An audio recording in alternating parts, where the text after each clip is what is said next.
Greetings, booktubers, and all you other YouTubers out there. I'm Michael Romeo, and I talk about books. Welcome to my channel.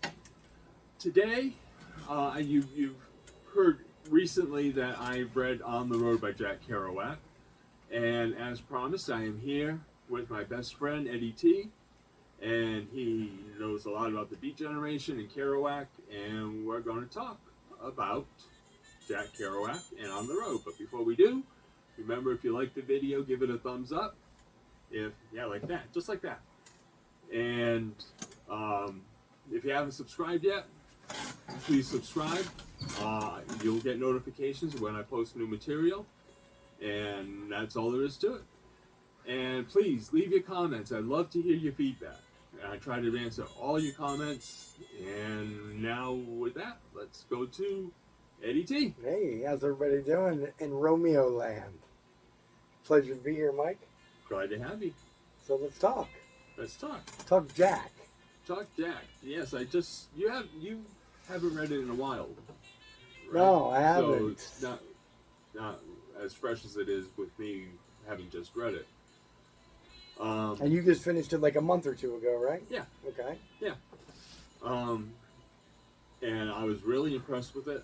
I really didn't expect to like it. I was reading it so we could do this, and I wouldn't look like somebody who didn't have a clue. And what made you think you weren't going to like it? Just what I knew about, it was Jack Kerouac, who I knew some history about, and he never really interested me. And the whole idea of hoboing, which I thought was a bigger part of the story, just didn't appeal to me. Okay. And in the end, you felt a little different. In the end, I felt very different. It was an awesome book. As I told in a previous video, I gave it 5 out of 5 stars on Goodreads. And I would have given it more if I could. Okay. It was that good a book. That's nice to hear that you had such expectations going in and it flipped you on your head. Yeah. That's great. Yeah. Now, you read it when you were, in your 20s? I read it when I was about somewhere, I can't remember, I think I got it for like my 21st birthday. And that's where it was different for me and you, because you had heard about it, it's been in existence forever, and I told you all about it, so you had opinions to live up to it. For me, I had no clue who the guy was. And I think I'm pretty positive it was my 21st birthday. My uncle, who played a very big part of my life, he was the original hippie to me. He went to school in Berkeley in the late 60s. He was there for it. The whole counterculture movement. And he used to come to our house in a convertible MG with banjos sticking out of it. And he looked like John Lennon. He had hair going down to his ass and the bandana and the aviators. He was the ultimate hippie. And the funny thing is that he became a world-renowned scientist. And when I hit 21, he gave me this book, Happy Birthday. This is an important book. And none of us knew that it was going to hit me the way it did. Sometimes in life, things are about timing when they come to you. And that's what that book. It came right when I was getting, I was 21 finally. I'd been away at college a couple of years, but I was still trying to break the grip of my dad. Because I lived a very structured and very rigid family lifestyle where I couldn't do anything, And then I got to college and suddenly I didn't have somebody standing over me all the time. And then, in fact, I even wrote a poem about it once. It was called Joe Gave Me Jack. My Uncle Joe gave me Jack. And he was important to him and I respected him, so I took it on. And I think when I started reading that book, I think I finished it in like 8 hours. I could not stop reading it.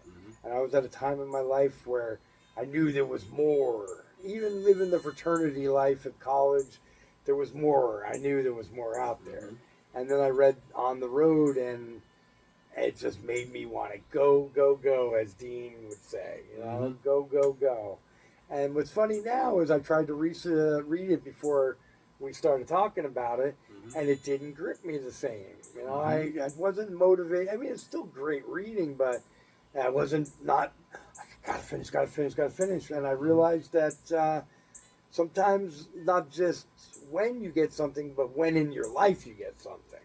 That's why I found it interesting that you took such joy in it for a book that most people get it in their like 18 to 20 or 16 or Yeah. and that's when it hits you when you're ready to take on the world. It's like a roadmap kind of Yeah. and what makes it so different is that it was written in the era of the late 40s to the early 60s, and things were so different even by the time I read it.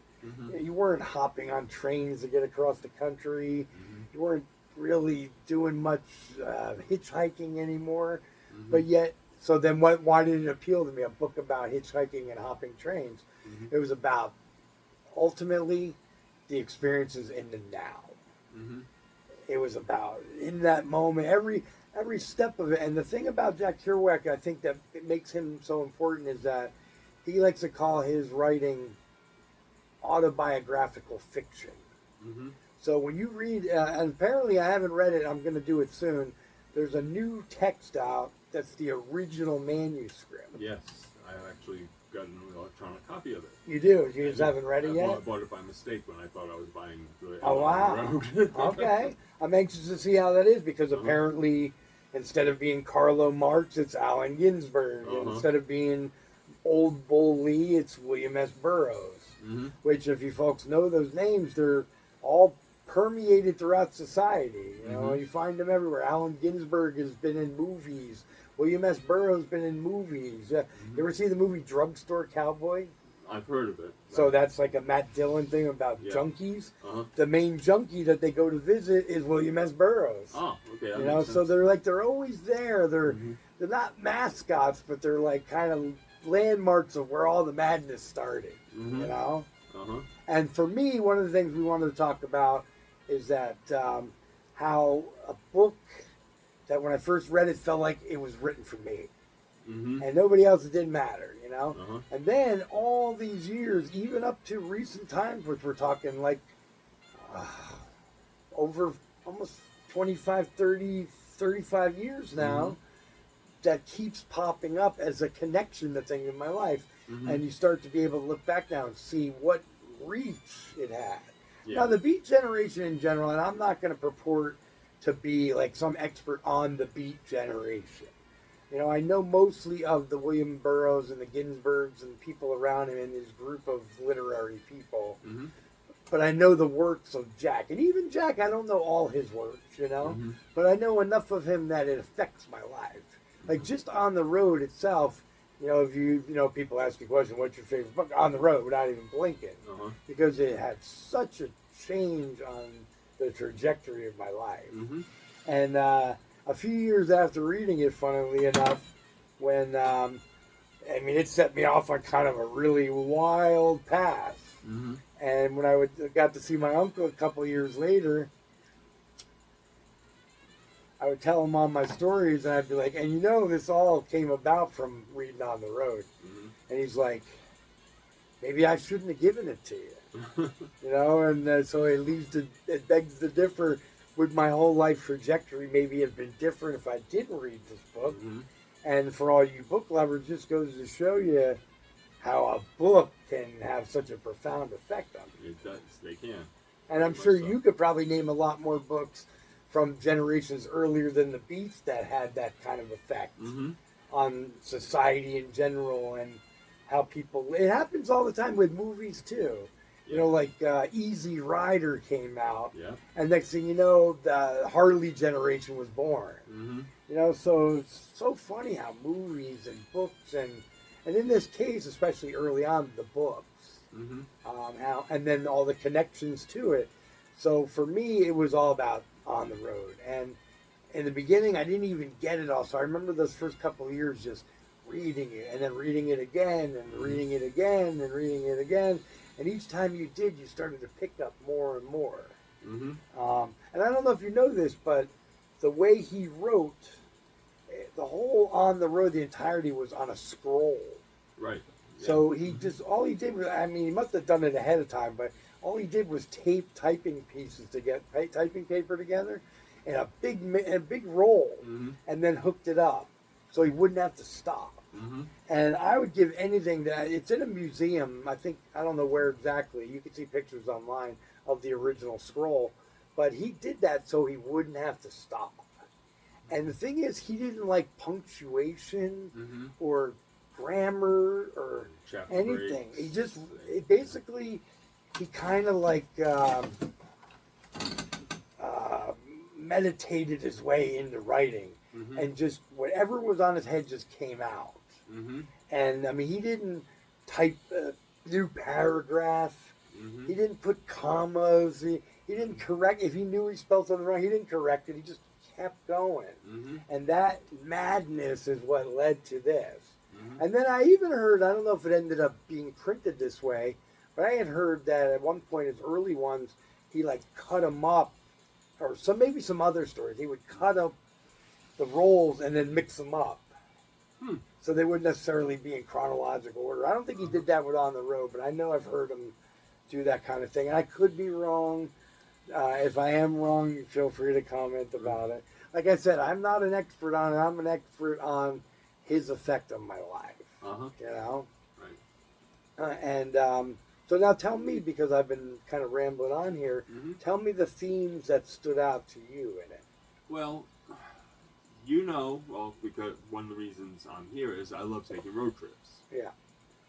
And road tripping now, as much as I enjoy it, is a lot different than road tripping as depicted in On the Road. Yeah. I mean, Big time. I packed up a cooler with my favorite snacks. Yeah. And I had my favorite music. Well, they did too. They had the radios, but I get to pick my favorite Yeah, music. yeah. You know, they had to do whatever the radio was playing. And I have interstates, which are a lot easier to drive than a lot of the smaller Route highways. 66 across the country. Which is all they had. Those, Yeah. And even in some And it's cases, a good point. They didn't have super highways. Yeah, there were even roads talked about on the road that were dirt roads that were taking them from one prominent place to another. They had to connect. Yeah. Yeah. Yeah. And you were constantly driving through towns, too. Uh-huh. So that kind of had a whole part of that whole in the moment thing is that, like, for us, for you, this guy just took 17 hours yesterday to reach me in Asheville from Florida, whereas back then it was more about they all wanted to get where they were going, but it was the trip was the journey was the trip, you know? Right, yeah. So from town to town to town, now there's waitresses to dig on and stores to steal shit from and cops harassing you because you look like a bum as you pass through town. Right. So where you could close your eyes or sit and listen to music for 10 hours straight, they had to wait to go from town to town to see if they were going to get rousted. You know, so you really were in the moment, and that's kind of what made this book. Yeah, and Kerouac's writing flows in a way where you feel like you are traveling. Yeah. As you read it. Yeah, it rolls. It rolls. It just. And his descriptions as well. And you know he has a great balance between taking the time to put in the important descriptions, but also keeping the plot rolling. Yeah. You know, Yeah, he gets on. He's a kind of a tangent master. Yeah. Like he'll be telling you the story about going to this town, and then go off on a 5-minute trip about the pie he ate. But then jump right back on it again. Yeah. And then you feel the trip getting right back on. But then again, even during that tangent, that's where that autobiographical fiction comes in. He wants you to know everything. He doesn't want to just tell you he's got a pie. He wants to tell you it's flaky and that the cherries reminded him of the trees. Ones used to pick off the trees in Lowell, Massachusetts. And that the pan was similar to the one his aunt used that had the same name on it. You know, he's the kind of guy that would walk in your house and go, "I had that same lamp as a kid," and then go 10 minutes into describing his memory of that lamp. And he doesn't care about time. He's very timeless. You know. Yeah. But throughout it, there's this urgency. He always talks about, "I can't wait to get to San Francisco." He each time he's going on a new destination, he's got his mind set on the end. So that kind of puts him in a little bit of a resistance to the experiences in the now. Right. Whereas the other character, Dean, was the exact opposite. He lived in the moment. In the moment. And if I get to the destination, I get to the destination. And the thing about it is he was kind of an idiot, but he was the savant idiot Buddha of all of them. Yeah. He was really the most in the now. He didn't care. Like, he didn't care about how long it took to California. He just wanted to drive. Mm-hmm. And he wanted to gun that thing. Even when people were telling him to slow down, he'd go faster, you know? And one of the cool things about that story I always found, which something that doesn't exist today, was that they had the motor club, where you can go down to an office and get paid, or just even a free ride to drive somebody's car across the country. Right. Sometimes with them in it. With them doing it, yeah. So there's this crazy madman Dean with this old couple, and he's doing 120 in their car. Yeah. But he doesn't care. But he doesn't care. Because he likes the speed, and he likes the wind in his hair. Experience. And the music's on the radio, go, go, go, go. And everybody who comes into contact with him thinks he's a madman. And for me, what's funny is that I was ego enough when I was at that age and going through it and always comparing to the book that I was Jack. But I come to realize once, hindsight's 20/20. When you grow up, you start to be more honest with who you are in your life. And I realized that I was more Dean than I was Jack back then. Right. Because I didn't give a fuck. I didn't, I didn't care. I hope you don't mind. I'm a swear. I'm Italian. I remember being at that age and through my early, and really that book started when I was in the Army, and then when I was away, and then I was in South Beach. I was in all these places where I realized now that all I cared about was I learned that the real rich experiences were in the now, and that was his whole thing. But I think subconsciously I knew that Dean was really experiencing because he was always in the now. Yeah. Whereas Jack would be like, oh, okay, I guess this party's kind of cool, but I really want to get to San Francisco. Yeah. Which, if you know anything about the real piece of life, is that it's timelessness. It's in the now, and Dean was more timeless than anybody. Yeah. And in the end, he was like the ultimate loser. Right. But if you think about it, he was the winner of their objective, which was to have experience, And he didn't have any hang-ups either, where Jack, as you notice throughout the book, if they went to some random party in an apartment, he would judge people. He didn't like her, she was weird, or this guy's kind of scary, or whatever. Dean loved everybody. Yeah. He didn't have a problem with anybody. But then again, he loved to fight. And what makes the Dean Moriarty character really crazy is that his dad was like a convict, and he was a hobo. He was like an original hobo. Yep. So he would always mention that every time he went through Denver, there was a chance he might see his dad on the street. Yeah, whatever. Whatever city they went through. Whatever city, he might pass his dad in a rail yard or whatever. And so he grew up with a shelter. He was in boys' homes for getting in trouble. And, he was a shady character. And today he wouldn't be Dean Moriarty. He'd be labeled a freaking loser, But back then he was this kid who made it through all this adversity and now met all these writers. And this was the real Neil Cassidy is the character of Dean Moriarty. And right from the beginning when Dean appears, he sees the life that these writers are living and their conversations, their intellectual conversations all night, which he knew nothing about, but he loved to sit there and listen to them. Yeah. And he was such a sponge that the more he did that with anybody, that he would grow. Like in the beginning, like if they were partying, and then he saw that, Dean saw that Allen Ginsberg character, Carlo Marx, was a wild character. When everybody's ready to go to bed, he'd say, are you going to bed? No, then let's go to your place and continue to talk. And the way they talked, too, was like, okay, so let's make a pact that we're going to talk for 12 hours straight, and we're going to make sure we cover everything in the world. Okay, yeah. They knew, even if they didn't know it, they knew that all the experience was in the moment. Yeah. And Dean never wanted the moment to stop. The guy could sleep maybe an hour and then continue to go. He wanted to go, go, go all the time, Yep. Whereas Jack Moore, he wanted to be in the moment, and sometimes probably convinced himself he was. But as you said, he was always fixated on the final and his goals, brain was always in the way. Yeah.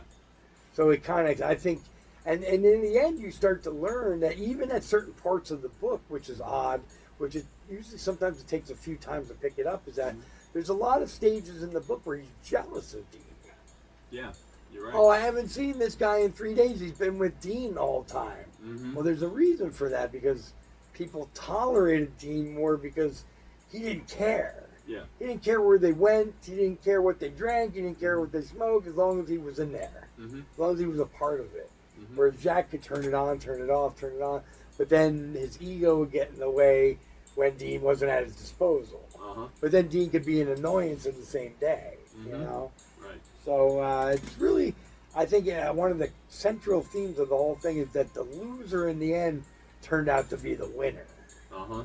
You know? Yeah. And maybe that appealed to me. I don't know. It's Uh-huh. weird because if I had to try to pinpoint why, I probably couldn't tell you exactly why it made such an impression back then. Mm-hmm. I'd have to go back to 21-year-old me and Uh-huh. remember. But I do remember that I definitely tried to emulate whatever I was reading. Uh-huh. I did my most writing during that time period. Uh-huh. And I never wrote poems before, but I started writing poems. Uh-huh. And they came from Jack's style. Just Mhm. rattling off. He's real whack, that, you know, the Mhm. snappy jazz, you know. Mhm. And then the further I got away from that, the less. I haven't really written like that in like 20 years. Right. Because it was that feeling of that Mhm. experience that triggered all that. Mhm. You know, it opened the floodgates. I couldn't wait to write. I didn't have any aspirations that I was going to be this great writer, but I wanted to experience. I know there's a million people out there, probably a lot of your listeners, Mhm. that read that book and then suddenly wanted to become great writers Uh-huh. and tried to emulate Jack as well and just couldn't do it, you know? I don't know. And the effect of the book and the initial members of the Beat, what they call the Beat generation, had effects into the late into the 60s, even into the 70s, Big time. affecting things like Ken Kesey and his writing, and the what we know. Well, those of us who are into 20th century literature, which we all know is one of my passions. There's a book called The Electric Kool-Aid Acid Test, and that Tom Wolfe. by Tom Wolfe, and it's about Acid. Leary. Yeah. What's his- Timothy Leary. Timothy Leary. Yeah. Timothy Leary and experiments with acid. Yeah. And all that was influenced by Ginsberg and Burroughs, And the drugs definitely were and a big part the of drugs it. were a big part And of that it. part of that caught on with the people Mhm. who read the books that saw that a lot of those things. And now the drugs were different. Mhm. You know, back then they were pretty much just smoking weed and doing bennies, which are like smelling salts. I still, after reading that book like 30 times, can't figure out how they took these bennies. Mhm. I think they dropped them in water and drank them or something. I just don't know, but Mhm. they got wasted from them. Uh-huh. And of course, tons of alcohol Mhm. and some weed, you know, which Right. still was very, at that time, was very risque. Yeah. It was like the way heroin is treated now, you Yeah. know. Yeah. But of course, one of the things the themes we keep talking about is that as everything progressed, each thing kind of led to the next thing. You know, Yeah. like Mhm. when all those people from the 60s read On the Road, the first thing especially California, Mhm. the first thing at their disposal was LSD. Uh-huh. And this is where you start connecting the different things. For me personally, the things in my life, every time you'd find a new connection to Kerouac Mhm. by accident. That was what was so Uh-huh. great. And it made you feel like, wow, I've always wanted to kind of follow this path, and without trying to, the path kind of found me. Mhm. And one of those was around the same, you know, actually before that in college, like starting at 18, I started to listen to the Grateful Dead. Mhm. But in those early days, it didn't really hit me very much. It was something I listened to Mhm. and partied to and did LSD to. Mhm. But I didn't get it. Uh-huh. And so as time went on, I got more and more and more and more into the Dead. And then a few years ago, watched, there's a great documentary on Amazon Prime called what a long strange trip.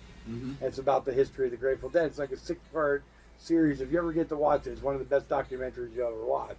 And early on, there's a whole interview with Jerry Garcia's first girlfriend. And there was another guy. There was 3 of them were like best friends, and Jerry and her were kind of dating, but they were young and they were free. And Jerry Garcia wasn't who he is now. He wasn't then yet. Right. And then what they do? She talks all about it in the movie. They found On the Road. So each time you hear it, you're like, here we go again, On the Road. Yep. And she talks about how it changed. They would just read it and hand it back to each other, back and forth, read it. Yep. And Jerry Garcia became Jerry Garcia of the Grateful Dead as a direct result of looking for that go, go, go from On the Road, you know?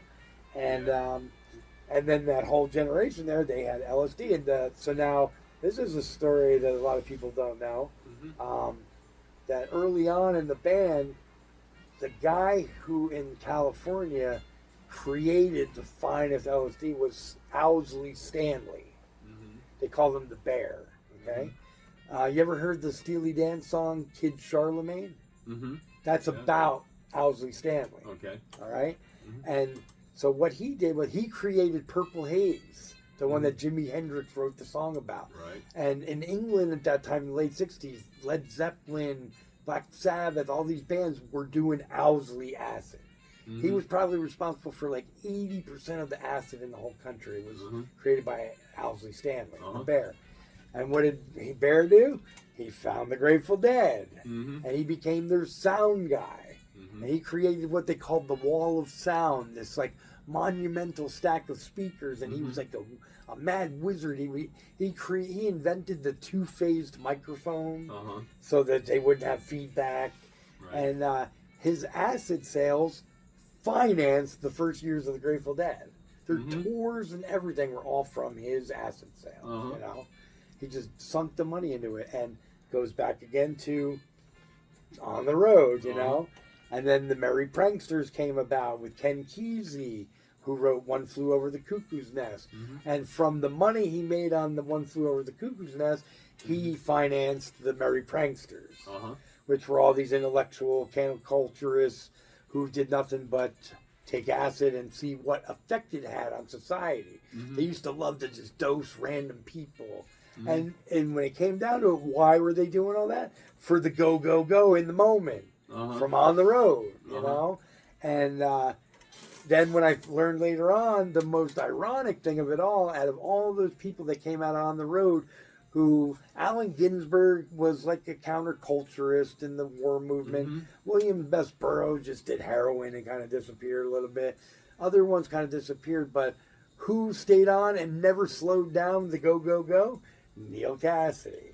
Dean Moriarty. He didn't stop. He was probably like 40 or 50 by now. And you remember how On the Road he always drove and drove and drove? He was the best driver in the world? So when Ken Kesey started the Merry Pranksters with his friends, you probably have all heard of the bus called Further. That's like a central theme of the late 60s. It was a Technicolor boat. That's what he's talking about in Kid Charlemagne. Technicolor motorhome. That's what he's talking about, the Further bus. And that was the bus that they made a movie, the whole trip. And they had like a whole film crew of their tripping people. And they just went from town to town to town and put on these acid tests. And nobody knew really what it was, so it wasn't really illegal yet. Right. You know, it was discovered by the military. And how did they find out about it? Ken Kesey was one of the original subjects in the Great Acid Test and started stealing it. And that's how it got to all these countercultures. So, you know, you hear the 60s and you think, oh, fun, love, summer of love, acid. But then you hear about the origins of it and where the roots come from, you know? And so that happened, and then these acid tests happened all over California, and they even went to Timothy Leary's house.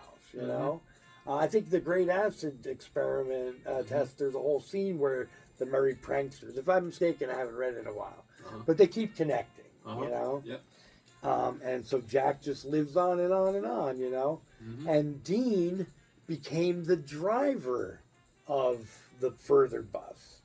Okay. He was the driver, okay? And the Merry Pranksters didn't last forever. So where did Neil Cassidy ended up after that whole, during and after that whole segment? Mm-hmm. He ended up moving into the house on Haight-Ashbury where the Grateful Dead lived. Mm-hmm. He was Bob Weir's roommate.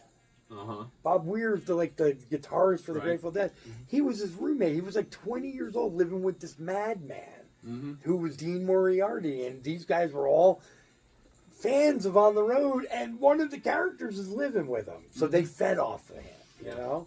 And Dean, I mean, you watch that movie, the Grateful Dead movie, he talks about how Neil Cassidy was like a big brother to him. Mm-hmm. And if you listen to the Grateful Dead, he's mentioned in a lot of the songs. Like there's a song named after him, Cassidy, that's about him.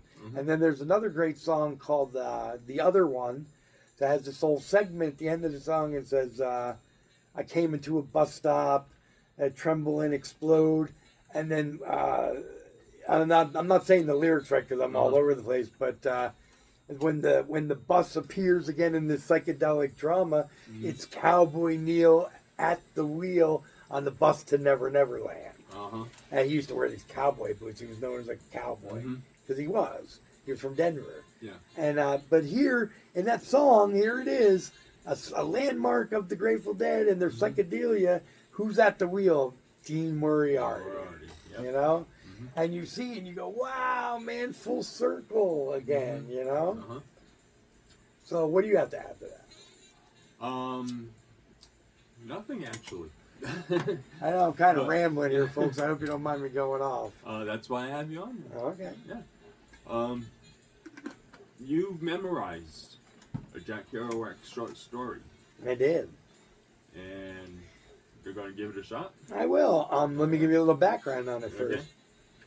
So, as I've just stated, I'm a big Dead fan, and after moving here to Asheville about 6 years ago, it was like Asheville. It was a Grateful Dead heaven because we have now it wasn't as many when I first started coming here, but we have about 5 or 6 regular Grateful Dead tribute bands here, and then the bigger ones like the Dark Star Orchestra and Joe Russo's Almost Dead and Brown Eyed Women and all these.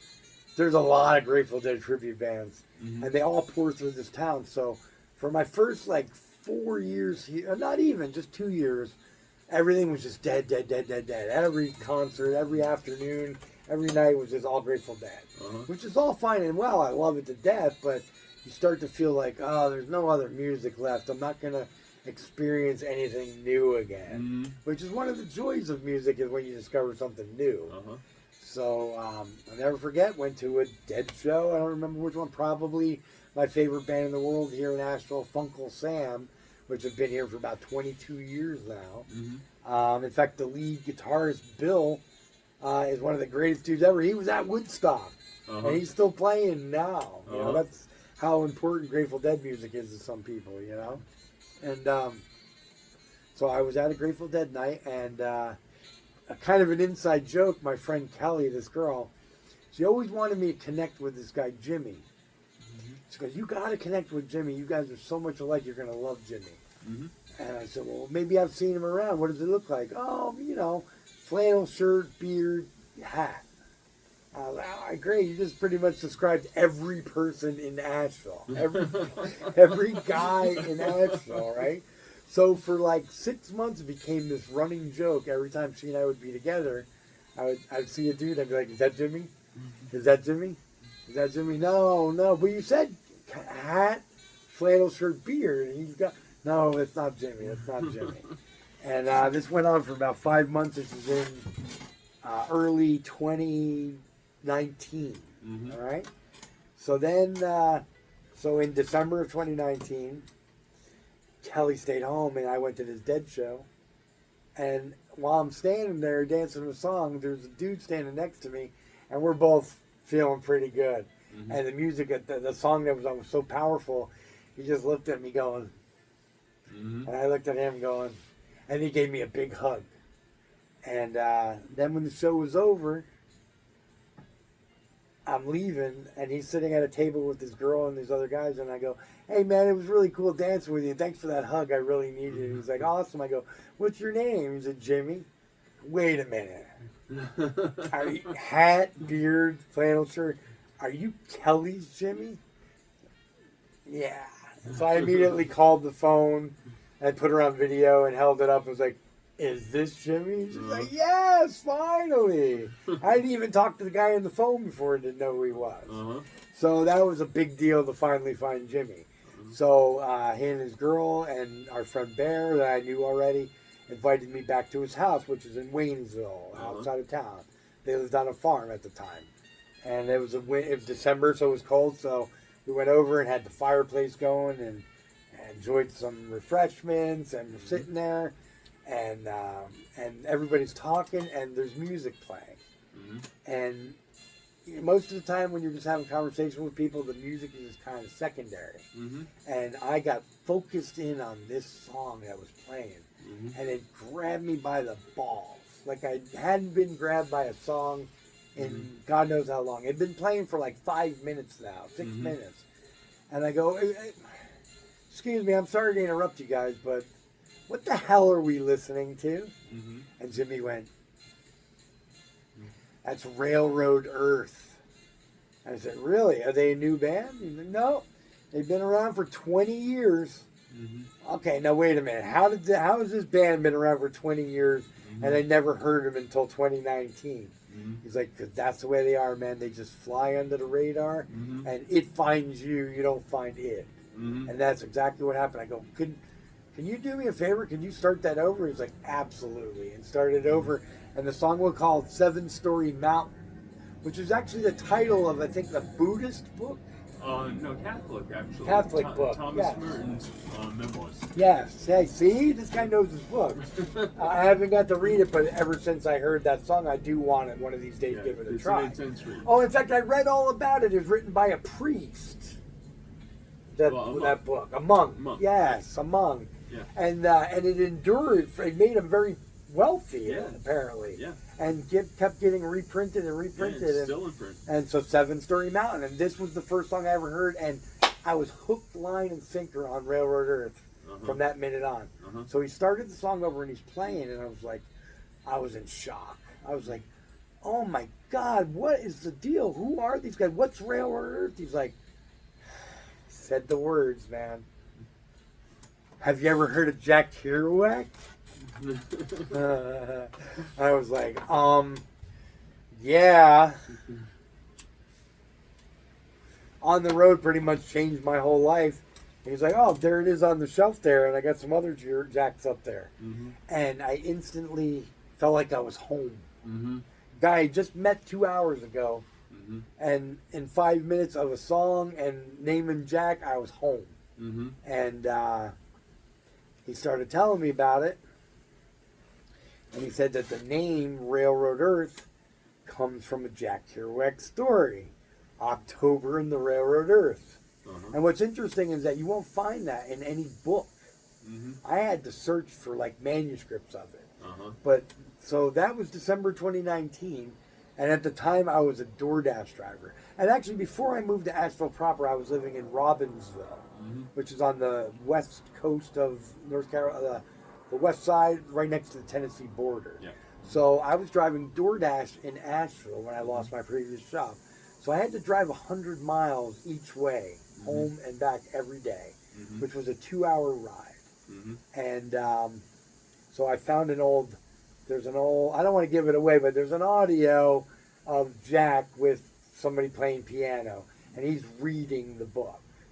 And so I got a copy of that audio, and I had it in my car. And this is like days after discovering Railroad Earth. And so I got a Nug subscription to nugs.net and just started listening to their shows.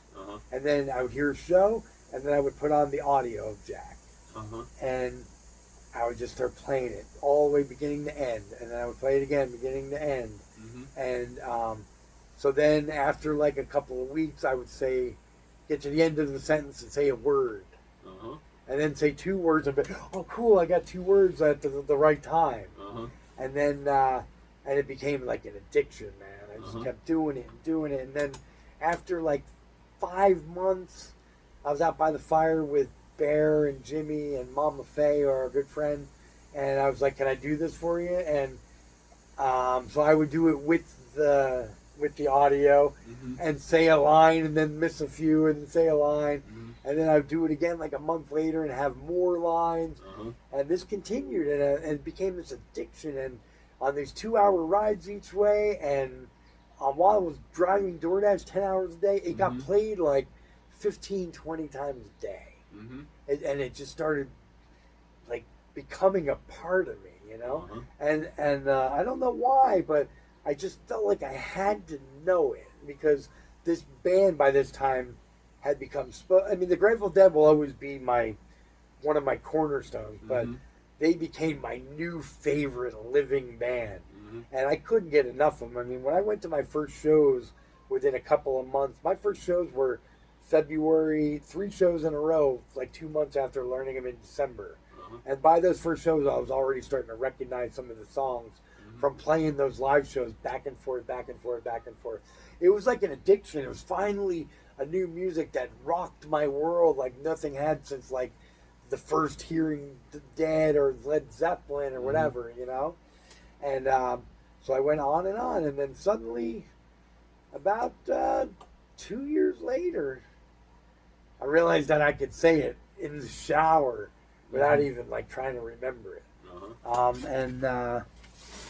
So this, I hope you guys will appreciate this. I was telling him if Jimmy was sitting right where you were last night, because last night, ironically, Railroad Earth came to town. First time I'd seen him since October, okay?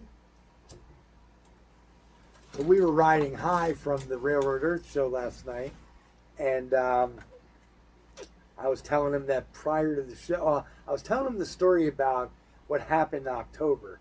And I don't know if you folks know, but here in Asheville, we got pretty demolished. Come a little closer. We got pretty demolished by the hurricane in the fall. And by the time the end of October came, it had been 3 weeks of just madness.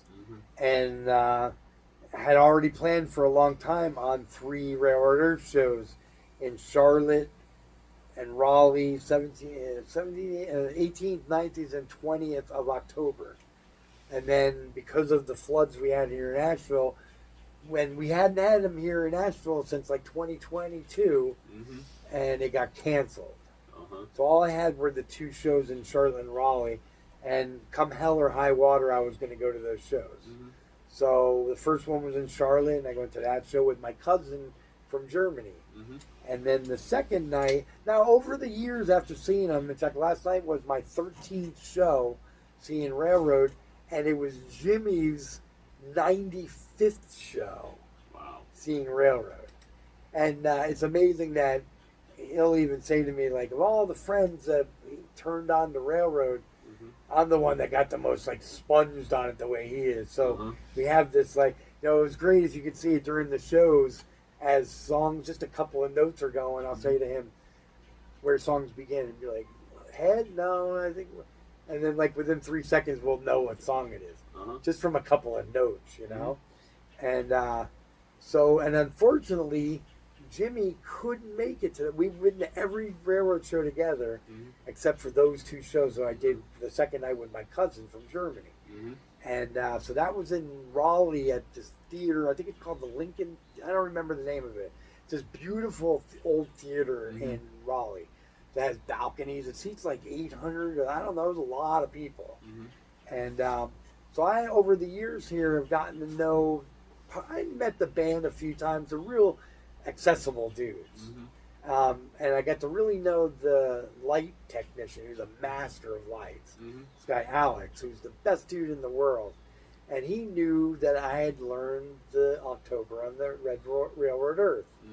And I kind of had mentioned to him offhandedly one day that it's kind of a secret dream to be able to do it for the band. So we watched the first half of the show, and then right when intermission starts, I get a text from Alex, come to the light booth immediately.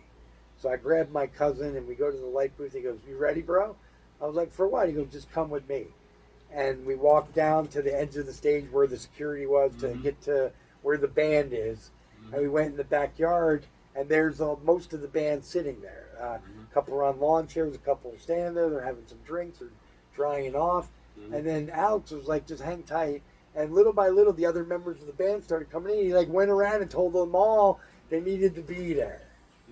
And I'm just standing there, and I kind of knew them all already, and he's like, Eddie's got something you have to hear. I'm telling you, he's going to do this for you. And I explained to them that whole story I just told you about Jimmy and finding the band and the name coming from October and the Railroad Earth. And I learned it. And I'd love the chance to do it for you guys now. And they were like, bang it out, man. Let's hear it. And it was the best rendition of it I had ever been, because it's a part of me now. And I was able to do it in thinking of Jack and mostly kind of Dean Moriarty expressions about doing it. And when it was over, they jumped up and they gave me all hugs, and were just like overwhelmed. And I was stunned that I was just able to do that. And then they went back inside to start the second set, and I was so rattled that I was like shaking, and with my cousin outside, and I was like, I need a few minutes, man. I gotta unwind from that kind of energy, you know. And so we went back out to the second set, and we were the whole rest of the show over by that entrance where we went to the back, because it was a great angle from the corner of the stage. So the show ended, and then everybody was cheering and cheering. The place was going rowdy. It was an amazing show. And they took forever. Usually an encore will start a couple minutes later, but they just weren't coming out. Then the fiddle player, Tim Carbone, he opens the curtain and pops his head out. Like this. He goes, Eddie, come here. What, me? I'm like, yeah, come here. And I went behind the curtain, and there's the whole band sitting there waiting to go on stage. And I came over, I was like, what's up, fellas? And they were like, hey, Todd, the lead singer, was like, how would you feel about doing that on stage, your October and Railroad Earth? I was like, are you kidding me, man? Listen to this crowd. If you don't come out and sing, they're going to lynch me. He's like, no, they won't, man. They're going to love it. And I was like, well, you want me to just do a part of it? It's like 6 minutes long. And they were like, yeah. Somebody was like, yeah, just do part of it. And then Tim and Sean and Todd said, no, you're going to do the whole thing. I was like, really? 6 minutes on stage here? He's like, yep. They're going to do the whole thing, and they're going to love it. And I was like, all right, man. And I had never been in front of a crowd that big. And I talked to Matt, who's one of my favorite, the keyboard players, Matt Slocum. Slocum if you got him. And he was going to play a little accompanying music for me, like the way Steve Allen did. But he ended up playing more of like a Baptist church, like a like a James Brown kind of church kind of music, you know. So I went outside, I went on the stage, and they all went to their instruments, and Todd went out in the front of the stage and said, hey, most of you real true fans know where our name came from, October and the Railroad Earth. And we had a little treat during intermission, and this young man right here came out and did that for us, and we decided that you all needed to hear it too. So Eddie's going to come out and do it now. And the crowd was so receptive. They were howling and chanting my name. And I was scared shitless, man, you know. And I was pretty wasted, too. And I came out and did it. And then they all gave me big hugs. And I went off the stage. And it was like one of the most monumental, memorable nights of my whole life. And after 4 years of learning that, it was the pinnacle of it all, you know. And now I don't do very often. That was the last time I did it until last night, before the railroad show. I did it for 3 people. Because I don't ever want it to become a novelty, you know, because it's very special to me. And I realized I kind of stumbled on a couple of parts, but I think I pretty much mostly still have it the way it is. That concert event that he was talking about just now, I've seen the video of it, and the crowd really did totally enjoy Eddie's telling of the short story. And are you ready? In a second, I need to light another cigarette. Uh-oh. Hey, if you guys haven't figured out, I really like to smoke. and I do my best thinking when I smoke. Okay. Oh yeah.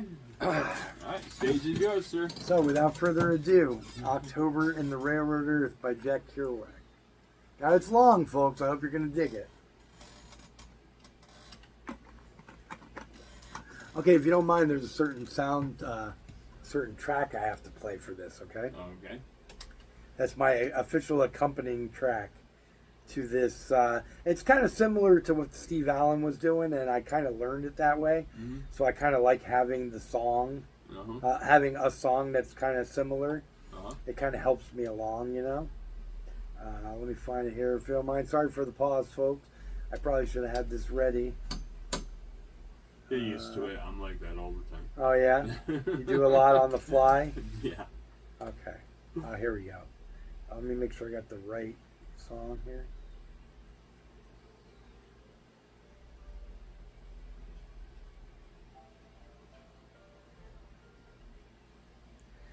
Sorry, guys.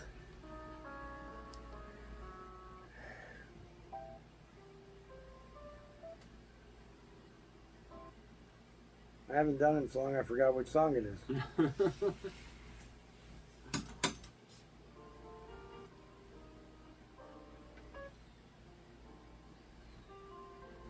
Okay, I think it's this one right here. We're going to go with it, okay?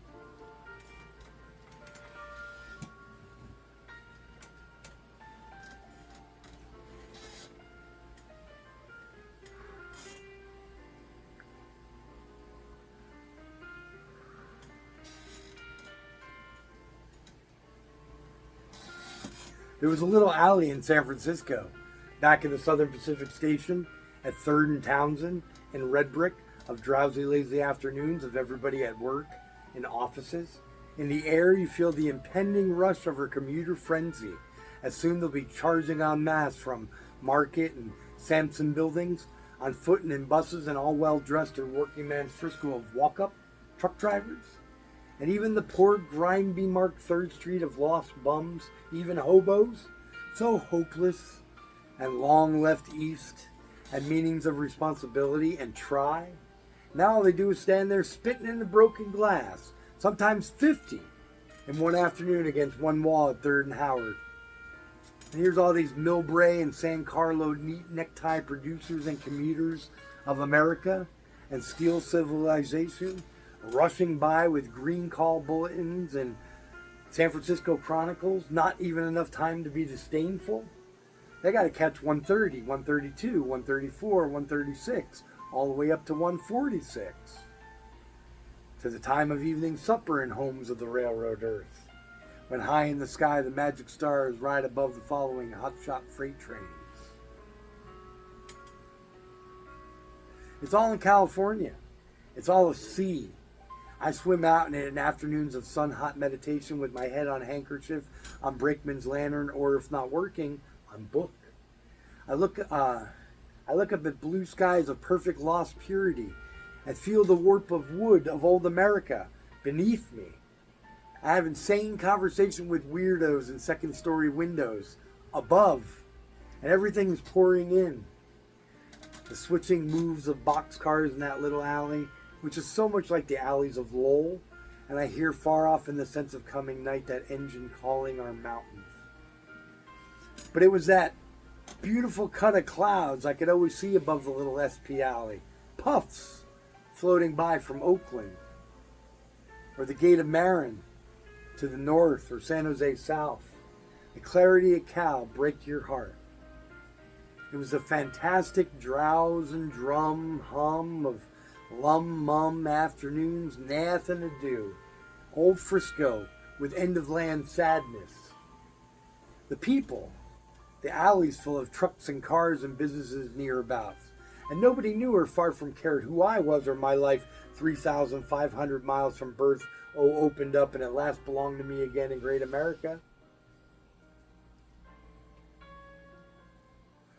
Now it's night in 3rd Street. The keen little neons and also yellow bulb lights of impossible to believe flops. The dark ruined shadows moving across torn yellow shades like a degenerate China with no money. The cat's in Annie's alley. The flop comes on. Moans. Rolls. The street is loaded with darkness. Blue skies with stars hanging high over old hotel rooftops and blowers of hotels moaning out dusts of interiors. The grime inside the word and mouth falling out tooth by tooth. The reading room tick-tock big clock with creaked chair and slant board and old faces looking up over rimless spectacles bought in some Florida or West Virginia or Liverpool, England pawn shop long before I was born.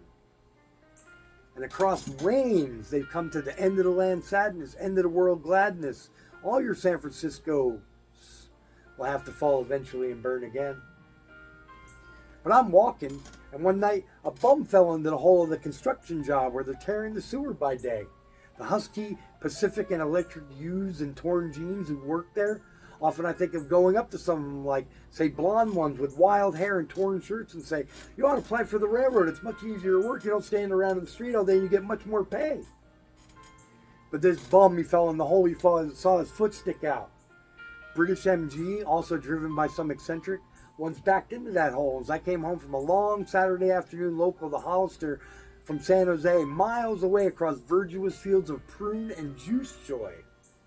And here's this British MG backed and legs up and wheels up in the pit and bums and cops standing around inside the coffee shop.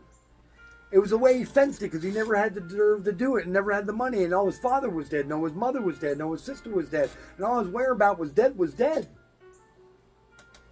But then that time also I used to lay in my room on a long Saturday afternoon with my fifth of Tokay, listening to Jumpin' George, and just under the sheets, laugh to hear the crazy music.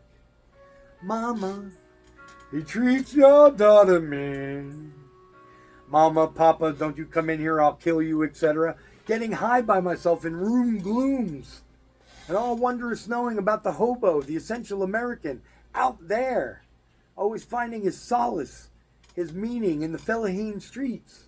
And not an abstract morality. And even when he has a church, you see the pastor out front bowing to the ladies on the make. You hear his great vibrant voice on a Sunday's afternoon sidewalk filled with sexual vibrato saying, why, yes, ma'am, but the gospel do say that man was born of womb's womb. And no, and so. About that time, I come crawling out of my warm sack and hit the street. And I see the railroad ain't going to call me till 5 a.m. Sunday morning probably for a local out of Bay Shore. In fact, always for a local out of Bay Shore. I go to the whale bar of all the wild bars in the world, the one and only 3rd and Howard. And there I go inside and drink with the madmen. And if I get drunk, I get.